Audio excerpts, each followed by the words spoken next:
Everyone, and thank you for joining us. One of the corrections officers charged with murder in the death of Marcy Correctional inmate Robert Brooks back in December will be heading to state prison himself after being sentenced this morning in Oneida County Court.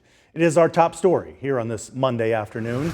Christopher Walworth will spend the next 15 years in state prison. Walworth was charged with murder but pleaded guilty to manslaughter, accepting a plea offer back in May. The plea deal nullified his murder charge and comes with 15 years in state prison instead of 25 to life if convicted. Today, powerful sound before Walworth was officially sentenced, not only from the son of the victim, Robert Brooks Sr., but also the special prosecutor in the case, Onondaga County District Attorney Bill Fitzpatrick.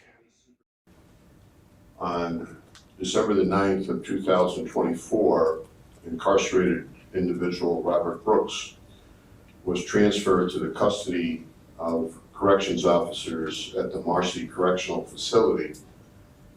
And they took custody of him at approximately 9:07 p.m. that evening. At approximately 9:40 that evening, he was clinically dead, having suffered massive brain trauma from multiple beatings, as well as choking on his own blood. I wanted to get to the why. What did Robert do to provoke this? Not that it could possibly be in any way justified by a provocation, but there had to be a reason. He had to have resisted. He had to have been assaultive. Maybe he spit at one of the officers. And 8 months later, and hundreds of investigative hours later, I can answer that question as to what Robert Brooks did to provoke his death. Absolutely nothing. This was a simple welcome to Marcy. I've watched that tape, Judge, that was released to the public. I'm a prosecutor for 45 years. I have difficulty watching that tape. I really do. A helpless, shackled man being beaten, and a beating that this defendant actively and willingly participated in. I often wonder, had those tapes not been in existence, how much larger the fabrications would have been, how much wilder the stories would have been.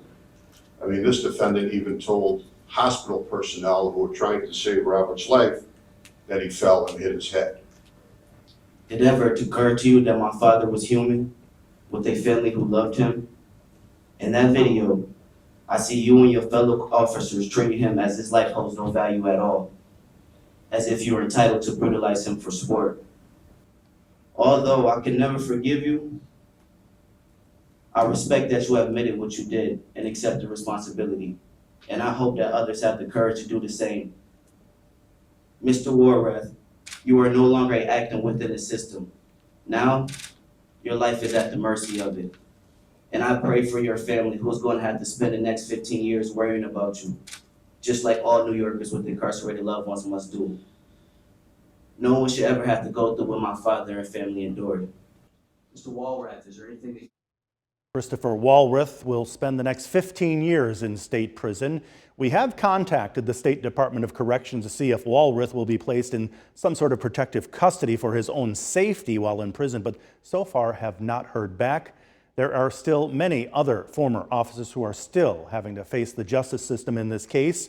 We will be in court for those in the coming weeks and months ahead.